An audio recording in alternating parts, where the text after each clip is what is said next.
you one little quote that I've lived my life by that I hope you will internalize, and that is, you don't have to compromise to be recognized. You don't have to compromise what you feel you were called to do. You don't have to compromise your principles.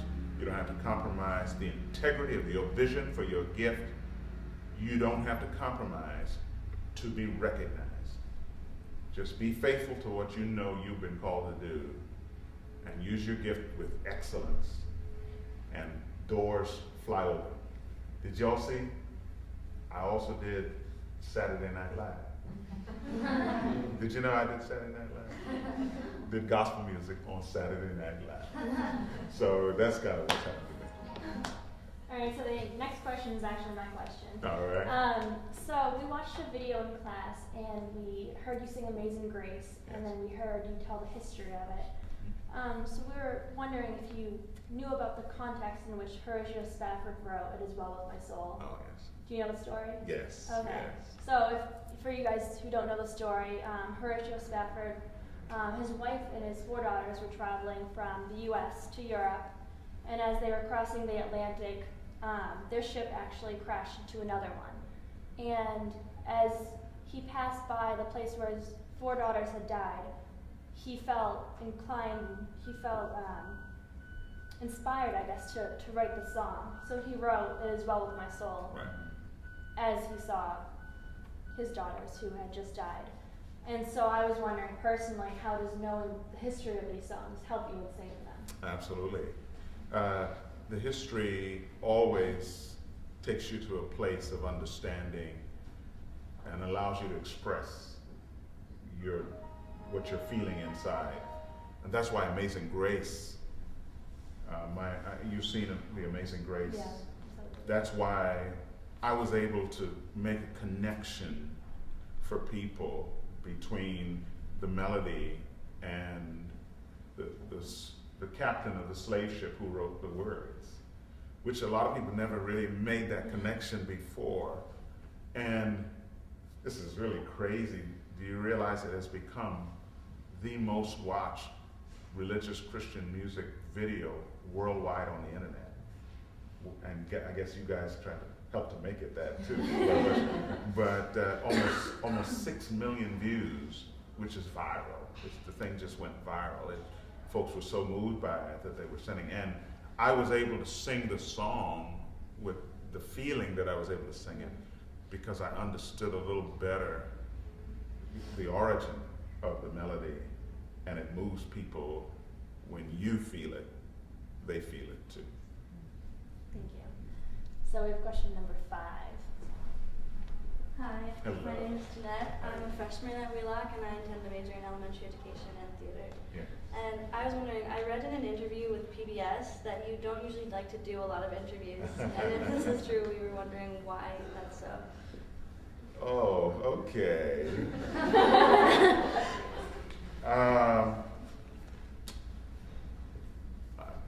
I think it's probably because when you've been burned once or twice by overzealous, perhaps incompetent or reporters who have a nefarious agenda, that you then become very, very careful of who you talk to or who you let interview you. You know, or as you approach an interview, you're trying to be very insightful, perhaps a little leery about where they're coming from, because they're not all about helping you become or helping you reach your destiny. Okay, they're not all about that, not all the time. And so I'm very, very careful, as best as I can be, who I let interview me or who I give interviews to as a result. I guess the president doesn't give interviews to Fox either, you know. Yeah. All right, so we have a few more questions. Sure. Good afternoon. My name is Angie, and this is Jenny. I'm a sophomore here at Wheeler. My concentration is social work. My question today is what inspired you to create the U.S. Dream Academy? Yeah. And what impresses you most about the program? Okay, all right.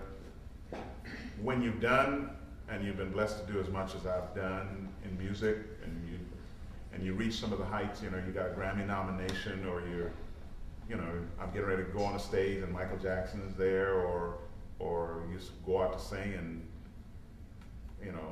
President Reagan is there, and you've done all these wonderful things.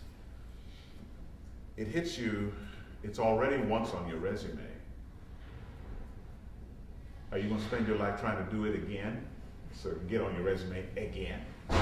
It didn't seem like a really fulfilling goal for my life to do stuff again, And I started doing a lot of singing in prisons because I met a man on a train one day by the name of Chuck Colson, who went to prison for the Watergate scandal. Watergate was the Nixon Watergate scandal. And he came out of prison and he started what has become the largest prison ministry in the world. And we became dear friends. And he began to take me into prisons to sing with him. And I didn't believe what I was singing. I could not believe what I was singing. I did not know that one of every 3 young black males in America between the ages of 18 and 30 are in prison in America as we are talking today, or supervised by the court system of the United States of America, meaning they're either on probation or parole. That means every 3 African American male friends that you know or that you see, every third one of them, more than likely, is going to be in prison in your lifetime. And I remember one prison, I was in Richland, South Carolina, and as I was walking around greeting the young men in prison, just for a moment, I felt like I was at Morehouse or I was on a black college campus, except it was prison. And then I started helping the children of those who are in prison, and a very alarming statistic surfaced at the time that almost 70% of the kids in America who end up in prison come from the children of those who are in prison. So I began to say, let's see what we can do to help break that cycle, that intergenerational cycle of incarceration. And I was blessed. I'll tell you exactly what happened. I was on Capitol Hill one day getting ready to get on an elevator. It looked full. I said, no, you guys go ahead. I'll catch the next one. They said, no, where are you going? I said, I'm going to the west steps of the Capitol. They said, oh, that's where we're going. Squeeze on. So as I squeezed on this elevator with all these people, it's moving. A voice from the back corner of the elevator said, Wintley Phipps, you don't realize how much your music has been a blessing to my life. He said, my name is Senator Sam Brownback of Kansas. And then as the elevator's moving, he said, hey, Wintley, what are you doing tomorrow? I said, I can't think of anything specific. He said, tomorrow in the rotunda of the Capitol, we're giving Mother Teresa the Congressional Gold Medal. And I'd like for you to come and close the program with Amazing Grace. I'd never been booked from an elevator before. And so I went and I sang. And when I sang, at the end of it, I felt a tap on my shoulder. The lady said, Mr. Phipps, the Speaker of the House would like to see you in his office. Will you follow me? And I walked and I waited, and Newt Gingrich walked. He said, Wintley, every time I hear you, you touch my life. He said, but let me tell you why I'm calling you. I want to make a difference in the lives of America's youth who are at risk and who are falling behind in this information age. And I don't know why, but I feel impressed to ask you to call a meeting of leaders around the country that you select to have dinner at my office one evening, so we can strategize and put our heads together and come up with something. I said, this is incredible. I've been dreaming of creating an organization to help these kids. And so we had that meeting, and the Speaker of the House said, this is incredible what you've come up with. Tomorrow morning, I had one of my only meetings with President Clinton. and this is the program I'm presenting to him. My Dream for the Dream Academy. And he took my 10-page proposal, he condensed it to a one-pager, and he entitled it Wintley's Proposal to the Former Governor of Alabama. The reason he did that was because about almost 20 years ago now, I was singing in Birmingham, Alabama, and I got ready to go to the platform, and the security people started running back and forth. They said, the governor's coming. So I straightened out my tie, brushed down my suit, and they brought in Bill Clinton. And I didn't know who he was. So since I'm in Birmingham, Alabama, they said the governor's coming, I assumed he was the governor of Alabama. So when they put him beside me, I went into this long story with him of how much I love Alabama. And what a great state Alabama is. And I noticed he was puzzled, why am I extolling the virtues of Alabama? And as they made the introductions, that's when it dawned on me, oh no, there's the governor of Arkansas. And when he had his first prayer breakfast, and I sang for him, he sent me a handwritten note on a picture of us greeting each other, and he signed it how much he was blessed by the music, and he signed it with thanks, Bill Clinton, governor of Alabama. And one thing I want to make clear too is that my music has allowed me to speak to Democrats and Republicans, and I've been able to move seamlessly between both. And which is important when you have an organization like the one we have, the Dream Academy, because children in need don't know party, and they don't know party affiliation, and you have to be able to. And I'll tell you one funny story. One day I had to sing for this big function in Washington where President Clinton spoke, and then right after singing I had to rush across town and sing for this big Republican function. And when I got there, I announced that I had just come from singing for the President of the United States. And there was this boo and rumbling that kind of went through the audience. I said, wait a minute. I said, I always go where people really need the Lord. And there was this polite applause. And then I said, and that's why I'm here. And with the help of the young lady in the back, Diane Wallace Booker, we started the Dream Academy to bring tutoring and mentoring to children of prisoners, children whose parents are incarcerated actually, and children who've had a long family history of incarceration, and children who have fallen behind in school, because by the age of 30, 60% of all black boys in America who don't graduate from high school will be in prison by the age of 30. 60%. If you know a young black male who has not graduated from high school, by the time he's 30, more than likely, he's going to be in prison. So it's important to get an education and encourage them to go to school and get their education. I wanted to ask you where you're from. Liberia. Liberia, beautiful. I haven't been to Liberia, but I've been to Africa many times.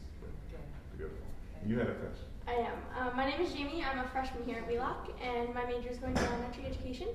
A follow-up to your academy, I'm wondering if in the academy do children get the opportunity to express themselves through music? Yes they do, and we try to encourage them to be whatever their dreams are calling them to be. And but we'd like to do more with the arts to allow them the opportunity to grow and express themselves. And we are focused primarily on getting them to do well academically, because as I was telling you, it's the kids who don't do well in school that end up. So we focus on math, helping them to count and add and subtract and do fractions. And we focus on language arts. That's our primary focus. Thank you. You're Thank you. welcome. We have 2 more questions. All right. Number 7. Hi.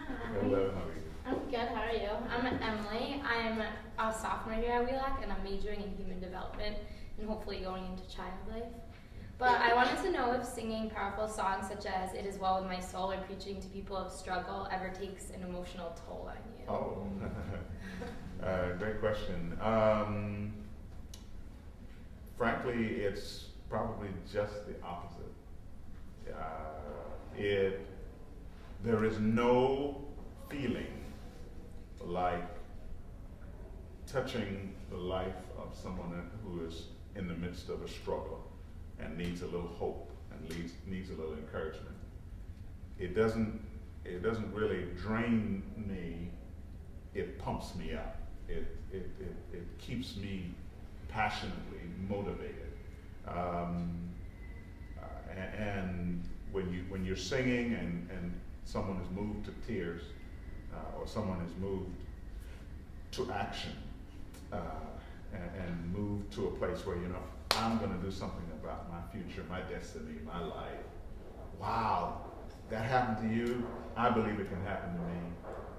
It keeps you going and it inspires you. Thanks. All right, so our last question. Hi, I'm Cara. I'm a sophomore here at Wheelock, and I am in human services with my major in music. And we were wondering how you manage being a parent, husband, singer, pastor, and a founding director of the Academy. Oh, excellent question. Okay. I will start off by answering that question by telling you that when I got ready to graduate from college in 1976, I found out that because my advisors and because I did not, wasn't watching the course schedules as closely as I should, I needed 2 courses to graduate, and they both were being offered at the same time period. And I had been there for 4 years, and I was not going to let that keep me from graduating. So without anybody knowing it, I signed up for a full load and 2 classes at the same time period. And I would go one day to class A and send a tape recorder to class B. And the next day I would switch on. And I did that the whole semester.